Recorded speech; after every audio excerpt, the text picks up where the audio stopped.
Neemias capítulo 4, versículos 14, versículos 19 e versículo 20.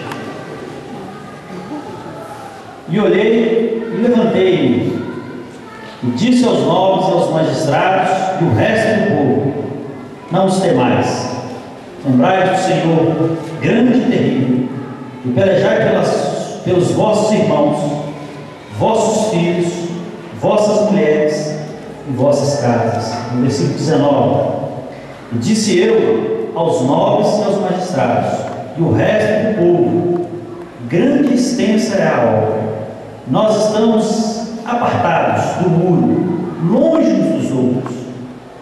No lugar onde ouvides o som da trombeta, ali vos ajuntareis conosco, no nosso Deus pelejará. Glória a Deus.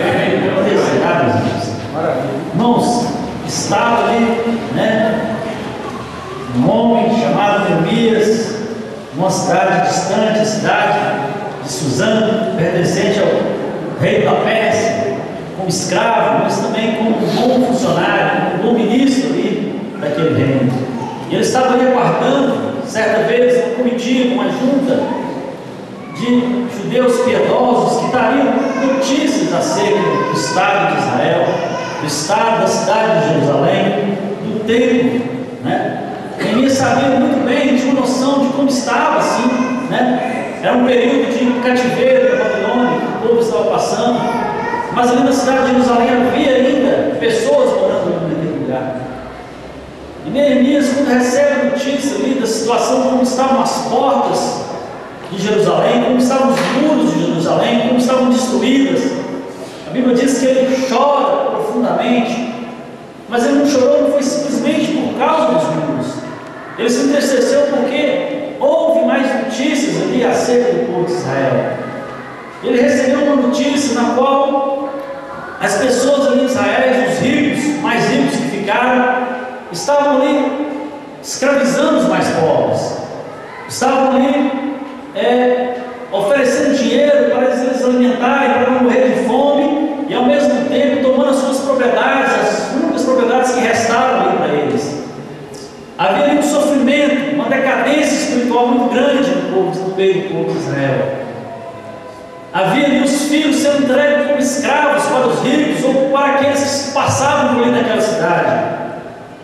Uma tristeza, uma desolação, uma destruição muito grande no meio das famílias. E a Bíblia diz que ele chora por vários dias. Chora assim por uma cidade, por um povo. Nós vamos ver mais na frente em Jesus, quando ele chega em Jerusalém e diz: ó Jerusalém, quantas vezes eu quis te juntar uma galinha junto aos seus pintinhos, quantas vezes eu quis juntar você e te proteger você, Jerusalém. E Neemias se entristece por vários dias, ele chora, triste por aquilo. Mas o rei da Pérsia ali, vendo aquele bom funcionário, aquele bom administrador, aquela situação que ele se encontrava, ele deu uma liberação para aquele Neemias, ele deu uma folga para aquele Neemias, umas férias para ele. Falou: olha, vai, trata dos negócios do seu povo, se você puder, porque o negócio não está feio, eu vou te dar essa oportunidade, E Neemias ele recebe cartas para passar no meio das províncias, no meio dos estados, para chegar até Jerusalém. Eu quero te dizer, irmãos, que Neemias, você lendo o livro de Neemias ou a história de Neemias, ele era um homem comum como eu e você, como qualquer um de nós aqui. Não havia nada de especial em Neemias. Mas quando ele saiu da cidade dele, ele havia com ele apenas 3 ferramentas. E eu quero falar para você, o tema dessa mensagem é que Deus ele utiliza, ele trabalha através das suas ferramentas que você tem e das ferramentas que ele dá para você. E Neemias tinha 3 ferramentas salvo com ele. Ele tinha tempo, mas não se engane, não era muito tempo, e a obra era grande. Ele tinha com ele ali uma outra ferramenta, que ele era um bom administrador. Nós sabemos que nessa noite aqui há pessoas que têm tempo também, há pessoas que são bons administradores, como Neemias. Neemias também, irmãos, ele tinha um recurso financeiro, um certo recurso financeiro. Nós vemos nos capítulos 5, 6, capítulo ele tinha essas 3 ferramentas com ele para resolver a situação ali do povo de Israel. Ele era um bom administrador, um excelente administrador. Talvez isso fez o rei da Pérsia liberá-lo por um tempo. Ele tinha um certo tempo para fazer isso. E a obra de Israel que ele fez durou 52 dias. Impossível isso acontecer. Se você fizer uma gestão de projetos para executar a obra que foi executada em Israel, o tamanho dos muros de Jerusalém, além disso, ele edificou as casas ali em Israel. As pessoas não tinham casa direito, estavam destruídas. E ele fez a edificação das casas também. E edificou a vida espiritual daquelas famílias também. Durante 52 dias. Ele tinha tempo, ele tinha recurso financeiro, como vários aqui têm, outros não, mas você tem outras ferramentas que você pode usar na obra do Senhor, que você pode usar na casa dele, que você pode usar no benefício, no trabalho, em prol das famílias, dos seus irmãos. E Neemias, quando chega ali, né, as pessoas não creem que elas viram aquele homem, olha, é um bom administrador ali do reino da Pérsia, recebeu autorização para vir aqui, né, para resolver, para nos ajudar a resolver essa situação, porque nós não temos mais para onde olhar, não temos mais o que fazer. Neemias não tinha uma ferramenta, irmãos, como um homem forte, como Sansão. Ele não tinha uma ferramenta como o rei Davi, astuto em guerras. Ele não tinha ferramenta como a sabedoria de Salomão, não tinha essa ferramenta para usar naquele momento. Ele não tinha um exército para pelejar, para se defender. Ele tinha essas 3 ferramentas na vida dele. E Deus começou a trabalhar nessas 3 ferramentas. Começou a organizar as coisas, começou a organizar a construção, começou a organizar a retirada dos entulhos, começou a organizar o transporte dos entulhos, começou a organizar a construção, o reparo das portas, começou a organizar a construção das casas dos moradores, começou a organizar a vida espiritual de Israel. E ele, como todo trabalho, como todo empenho, ele recebeu dificuldades. 2 enviados de Satanás, juntamente com os amonitas, se levantaram contra essa construção, que estava indo bem. Eles estavam ali construindo o muro de Jerusalém, estavam indo bem. Eles se levantaram contra essa construção e mandaram pelo menos 10 recadinhos para Israel: nós estamos nos organizando, nos ajudando e vamos contra vocês, vamos guerrear vocês, vamos matar todos vocês que estão tentando construir esse muro de volta. E a Bíblia diz, irmãos, nos versículos anteriores, capítulo 4, anterior ao 14 que eu li, que Judá, ele vai, procura Neemias, fala: olha, não está dando mais, nós não temos força mais para carregar. Começou a colocar empecilhos, o povo começou a ficar amedrontado, começou a ficar temeroso, e não sabia o que fazer. O povo sabia que aquele povo, Sanbalate, Tobias, os árabes, os amonitas, se viessem contra eles poderiam ser derrotados, sim, porque não tinha organização militar, política, estrutural. E Neemias, irmãos, no versículo 14, ele usa a primeira ferramenta dada por Deus a ele. Ele chega no versículo 14 e fala: eu olhei, levantei. Quando Neemias se levanta, ele começa a transmitir algo que aquele povo precisava, meus irmãos. Ele começa a transmitir a bênção do Senhor para a vida deles. Aqueles magistrados, aquela população toda reunida, os príncipes de Israel, e ele transmite uma bênção para Israel, uma bênção de paz. Ele transmite uma bênção de coragem para aqueles povos, para aquela população. Ele fala: e orei, levantei-me e disse aos nobres e os magistrados do povo: não temais. Ele ministra sobre aquele povo, ele transmite para aquele povo essa bênção de Deus. Não temais, não temais, e lembrai-vos do Senhor, grande e terrível. Pelejai, ele começa a encorajar o povo: pelejai pelos vossos irmãos, pelejai pelos vossos filhos, pelas vossas mulheres, pelejai pelas vossas casas, meus irmãos. Glória a Deus. E nós temos vivido num mundo difícil, no qual Satanás tem se levantado contra as famílias, no qual as pessoas têm se afastado dos pais, dos filhos, e uma promessa acerca disso, lá em Malaquias, né? Que o Senhor converteria o coração dos pais aos filhos, dos filhos aos pais.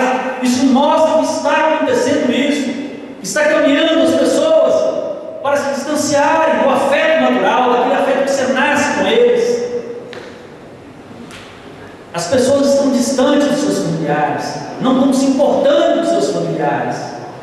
E Neemias aqui tentando encorajar o povo, transmitindo essa bênção de coragem para a vida deles, ele diz: pelejai pelas vossas famílias, pelas vossas mulheres, pelas vossas casas, pelos vossos irmãos, porque sabiam que o povo de Israel, eles eram um povo sim, que dava valor para a família, que dava valor para as suas mulheres, que dava valor para as suas casas. E ele começa transmitindo, né, essa bênção para eles, de paz e coragem, no versículo 14. E eu quero falar para você, irmãos, primeiramente, dentro dessa ferramenta, sobre a importância de nós transmitirmos a bênção do Senhor, sobre a importância de nós transmitirmos a bênção para os nossos filhos, sobre a importância de nós transmitirmos a bênção uns para os outros, sobre a importância de transmitirmos a bênção dos nossos líderes para nós que estamos aqui, os nossos pastores.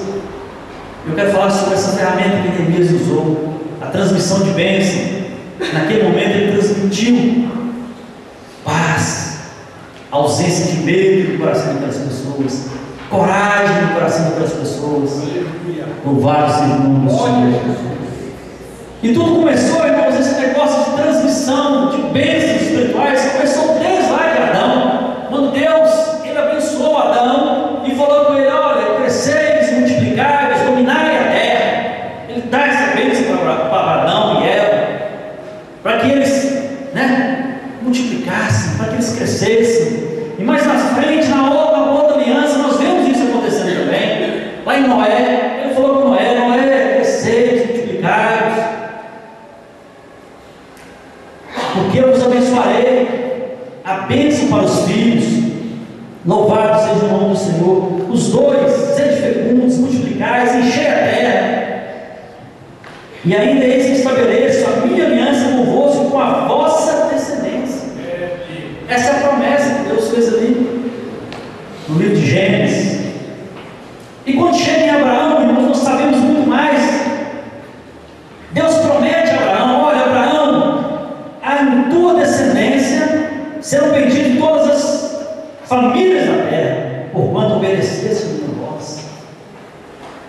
Mas, irmãos, você pode perguntar: como é que tem a ver esse negócio, essa transmissão de bênção que passou por Adão, passou por Noé, chegou em Abraão, e Abraão foi prometido, né? Foi dada essa bênção para ele, foi transmitida essa bênção, que as famílias seriam abençoadas através de Adão, através de Abraão. O que eu tenho com isso? Eu não sou da família de Abraão, eu não sou da descendência de Abraão. Como eu posso estar nesse negócio? Como eu posso pertencer a esse negócio? As coisas, irmãos, apontavam para a gente aqui nos dias de hoje, elas caminhavam. Essa transmissão de bênção veio desde lá, Abraão passando, até chegar a nós aqui nessa noite. Graças a Deus. Já no livro de Gálatas, eu vou ler para os irmãos aqui no capítulo 3 de Gálatas, no versículo 13 e 14, diz assim: Cristo nos resgatou da maldição da lei, fazendo-se maldição por nós, porque está escrito: maldito todo aquele que for pendurado na madeira. E diz assim, para que a bênção de Abraão chegasse aos gentios por Jesus Cristo, e para que pela fé nós recebêssemos a promessa de Deus. Irmão, qual é a bênção transmitida para Abraão? A promessa do Espírito da fé, a promessa da fé pelo Espírito, a promessa do Espírito Santo para a sua vida. Essa é a bênção. Porque quando você pensa assim: eu te abençoo, o que quer dizer isso? abençoo, como o pastor fala que você não te abençoa, certamente ele está falando que ele te abençoa com todas as bênçãos, com toda sorte de bênção. Porque se ele quiser abençoar com algo específico, ele te fala com você diretamente: olha, eu te abençoo para que você seja um bom ministro, eu te abençoo para que você cresça e multiplique, eu te abençoo para que você faça isso, isso e aquilo. Ele pode especificar. E nós não sabemos, irmãos, talvez, provavelmente Deus, ou os patriarcas faziam muito isso, quando iam abençoar, eles especificavam a bênção dele para os filhos, especificavam a bênção dele para as suas famílias. E nós vemos isso, irmãos. Por exemplo, Ruth e Boaz, quando eles foram casar, no capítulo 4, a Bíblia diz que os familiares chegaram, pouco antes, até Ruth e Boaz, perto deles, e começaram a abençoar eles, e falaram assim: somos testemunhas, o Senhor faz dessa mulher que entra na sua casa, como Raquel e como Lia, que ambas edificaram a casa de Israel, e porta-te valorosamente em Efrata, e faz-te nome afamado em Belém.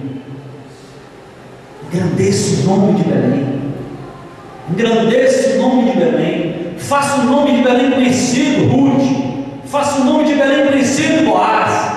E eles fizeram quando Jesus nasceu naquela cidade, porque Jesus era descendência de Boaz e Ruth. Essa palavra se cumpriu, o nome de Belém, que não tinha importância nenhuma no contexto histórico da cidade de Israel. A cidade de Belém recebeu uma grande importância, porque ali nasceu Jesus. Então os familiares, irmãos, fizeram isso, foram até Ruth e Boaz e transmitiram a bênção deles para Ruth e Boaz. Abençoaram, especificaram, falaram o que eles queriam, que ela fosse uma mulher valorosa, e ela foi uma mulher valorosa, cumpriu essa bênção na vida deles, que ela engrandecesse através da vida dela a cidade de Belém que eles moravam, fosse grande, fosse conhecida. E isso aconteceu quando Jesus nasceu, passou a ser conhecida no mundo inteiro, inclusive hoje, a cidade que Jesus nasceu. Irmãos, nós vemos que essa coisa de transmissão de bênçãos de pais para filhos, de famílias para famílias, ela começa a ganhar uma notoriedade, uma importância muito grande no capítulo 27 de Gênesis, quando Isaac, irmãos, ele se prepara para abençoar seu primogênito, para transmitir uma bênção para o primogênito dele. Ele se prepara, recebe o prato de comida que ele mais gostava, né? E ali, Rebeca, Jacó desejava muito essa bênção da progenitura, que fosse transmitido para ele. Esaú não dava importância para isso, não tinha importância para isso. E muitos de nós, muitas vezes, não damos importância sobre a bênção dos pais sobre nossas vidas. Nós não estamos preocupados se meu pai ou não vai me abençoar ou não, se minha mãe vai me abençoar ou não. Os filhos são assim, começam a não se importar por isso, estão agindo como Esaú, que não dava importância, não dava valor para essa transmissão de bênção na vida deles. E a palavra de Deus diz que a bênção foi transmitida para Jacó. E quando Esaú procura saber o que aconteceu, o Isaac fala o quê? Não posso revogar essa bênção. A bênção dada não pode ser revogada. Eu já dei para Jacó essa bênção. A bênção da progenitura foi dada para ele, e ele será abençoado. Eu não posso revogar, eu não posso fazer mais nada. E a palavra de Deus nos diz ainda que mais na frente, no capítulo, me parece que 28, ele dá a segunda bênção para Jacó. E ele fala para Jacó: Jacó, não tomes mulheres da terra de Canaã, cases com mulheres da nossa parentela. É como se ele estivesse falando: filhos, não procurem mulheres do mundo, procurem mulheres dentro da igreja, mulheres que sirvam a Deus. Esaú não, procurou mulher do mundo. E às vezes os filhos agem como se fosse Esaú. Então ele foi ali e recebeu a bênção, mas Isaac ainda deu outra bênção para Jacó. Ele falou com Jacó assim: ó, o Senhor te abençoe e te faça multiplicar, frutificar, te faça também multiplicar, o Senhor te dê terra na sua vida. E ele dá uma outra bênção. Está no versículo 3, do capítulo 28 de Gênesis: o Senhor te dê a bênção de Abraão. O Senhor te dê a bênção de Abraão. Que bênção é essa, meu irmão? A bênção que você leu lá no livro de Gálatas, no capítulo 3. O Senhor te dê a bênção do Espírito. O Senhor te dê a bênção da fé. Então saiu Jacó, irmãos, para a cidade de Padã Arã, para buscar a sua esposa, para ver o cumprimento da bênção do Pai na vida dele. E certamente o coração de Jacó, se você pudesse pensar nele agora, ele está pensando: olha, será que eu vou conseguir essa mulher tão difícil? Será que eu vou encontrar, depois de muitos e muitos anos, alguém da minha família?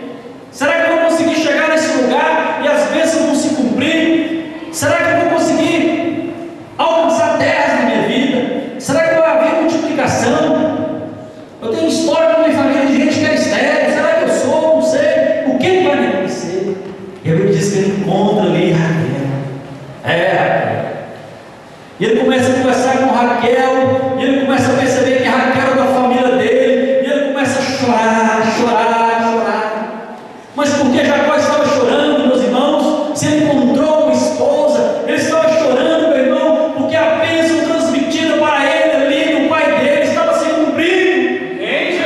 A bênção transmitida para ele estava sendo alcançada ali naquele momento. O início da vida dele estava ali agora, a jornada dele ia começar ali agora.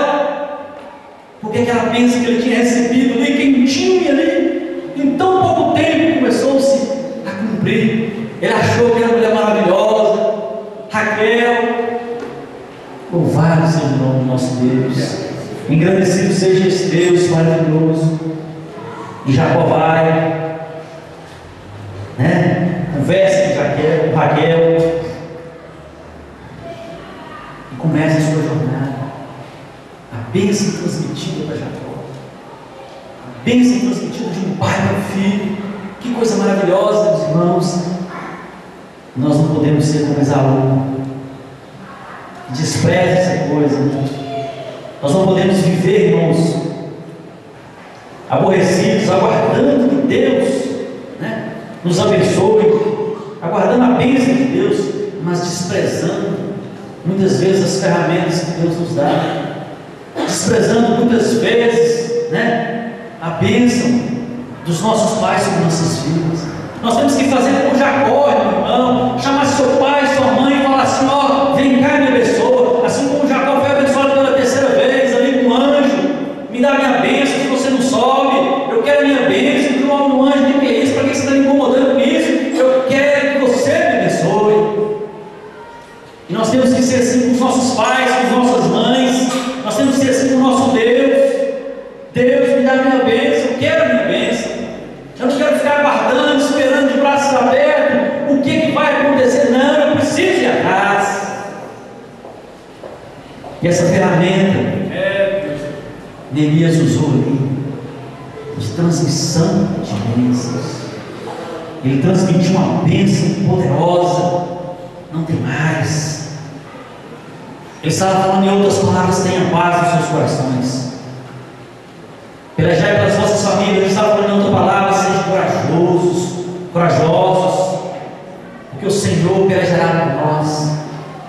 Irmãos, no versículo 19 do livro de Neemias,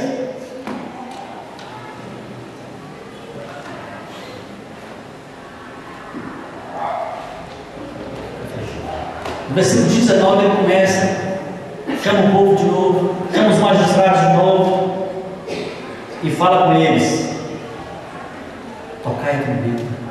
Vocês estão longe, afastados dos outros. Neemias introduziu uma ferramenta poderosa naquele momento. Nós não temos consciência disso.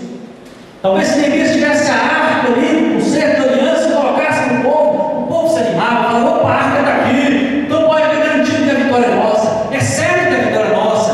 Vamos continuar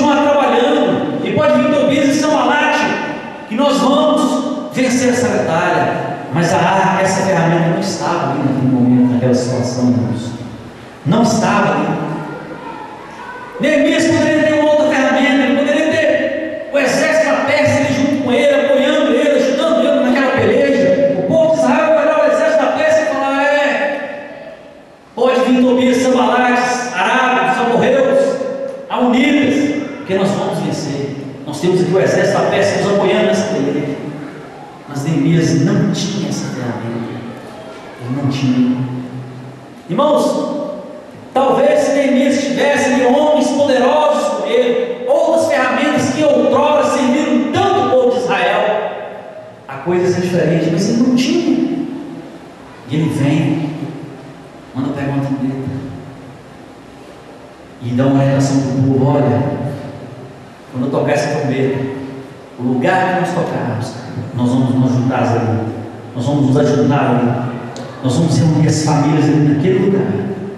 Todas as famílias que estiverem próximas ali vão defender Jerusalém, vão defender as suas casas. A pessoa morava aqui, irmãos, numa casa que ficava de frente para o muro, ele trabalhava no muro, trabalhava na sua casa, e às vezes tinha outro mais na frente, tinha outro mais lá na frente. Não tinha toda a população completa, uns gatos pingados estavam ali, 40 grupos que ele montou ali, para reconstruir os muros, para reconstruir as casas das pessoas.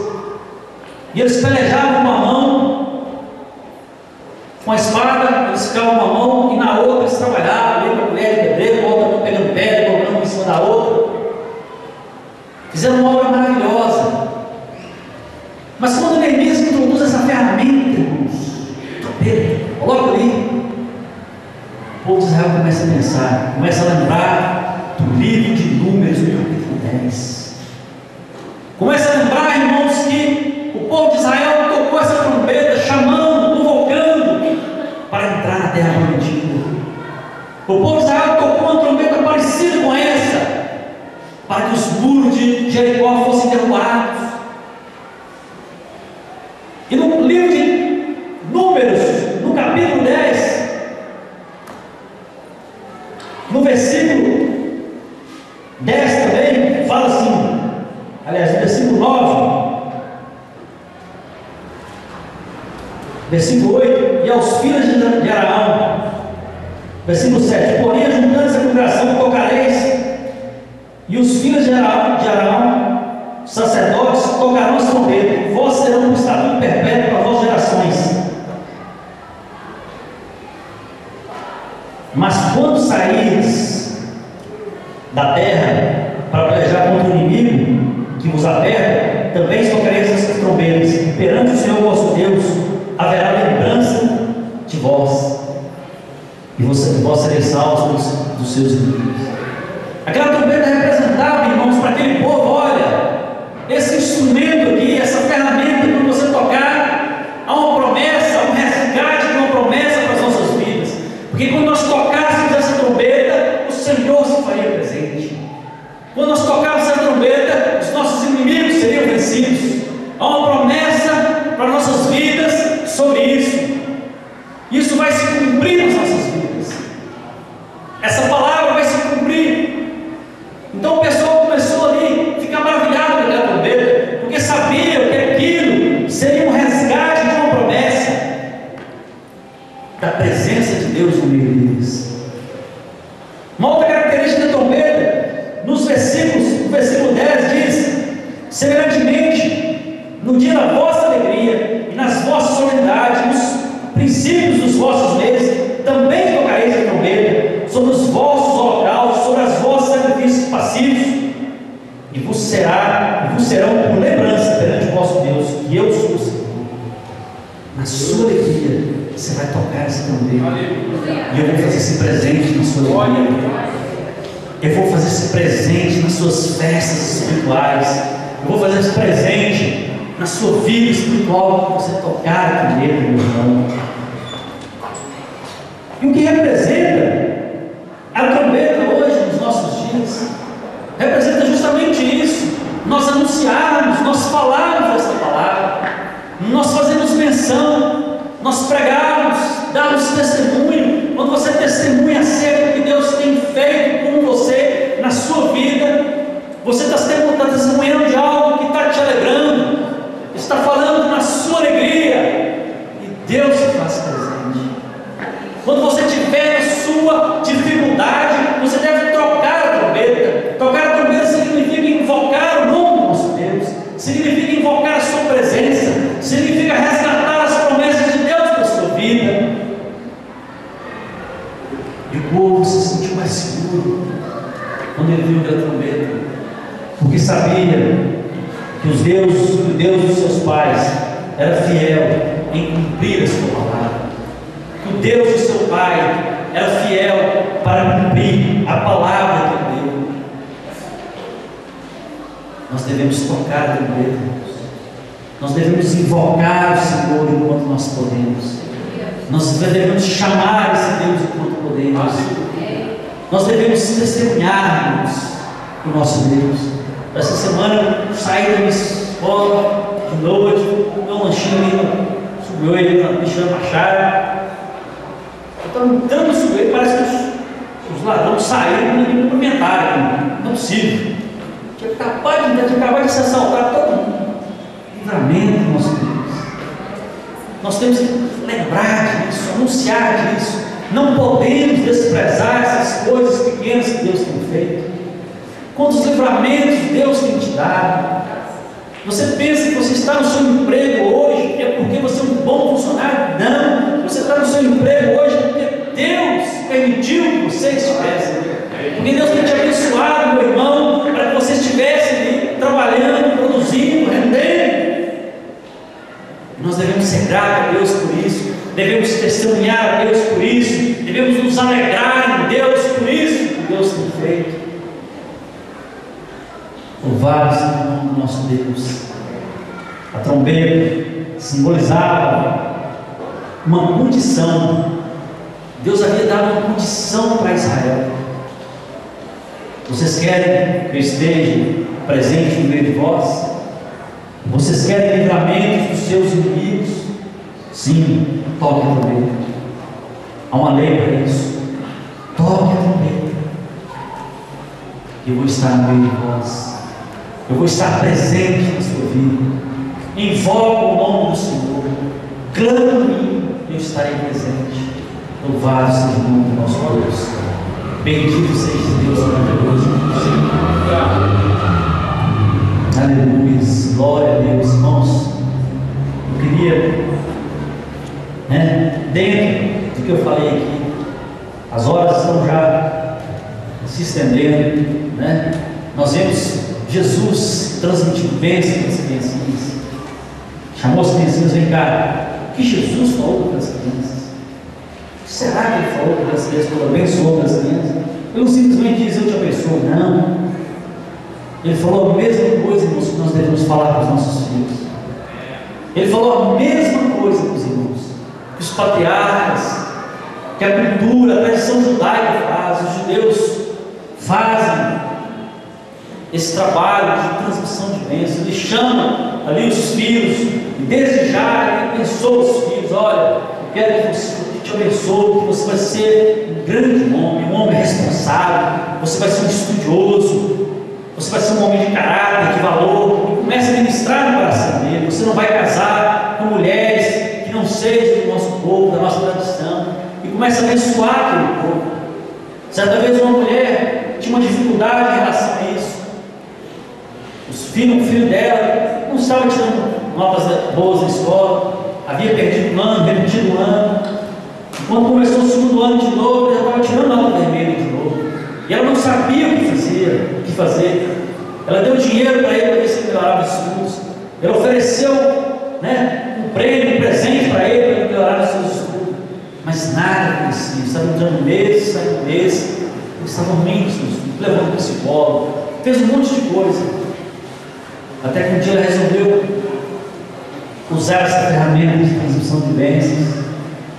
Ela pegou o filho dela, mais um esposo, e começou: você vai bem na escola, você vai ser um bom aluno, você vai tirar nota vermelha, em nome de Jesus, eu te abençoo com isso.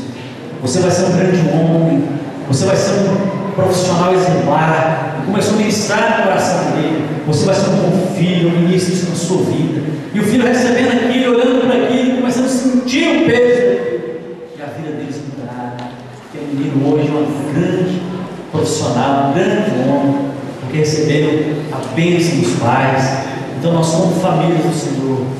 Eu quero te chamar agora nessa noite, para que você fique de pé, para que você dirija essa oração para os seus filhos, para que você agora nesse momento ministre a bênção, que não seja só hoje, que diariamente você ministra a bênção sobre eles. Ministra para ele que o inimigo não vai colocar a mão dele.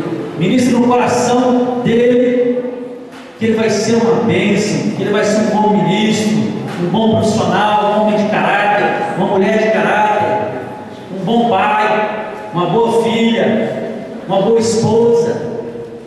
Queria que você orasse agora para a sua família, orasse para os seus filhos agora, ministrasse, transmitisse essa bênção para eles. Quando eles chegarem em casa, você ora para ele, bota ele no colo, levanta ele no pé. Eu faço isso com minha filha já há algum tempo. Eu falo para ela: olha, você vai ser uma médica. E você, papai? Vai, você vai ser uma médica. Então tá, então você é doutora médica. Então, você pergunta para ela mesmo o que ela vai ser quando crescer. Ela fala: você é doutora médica.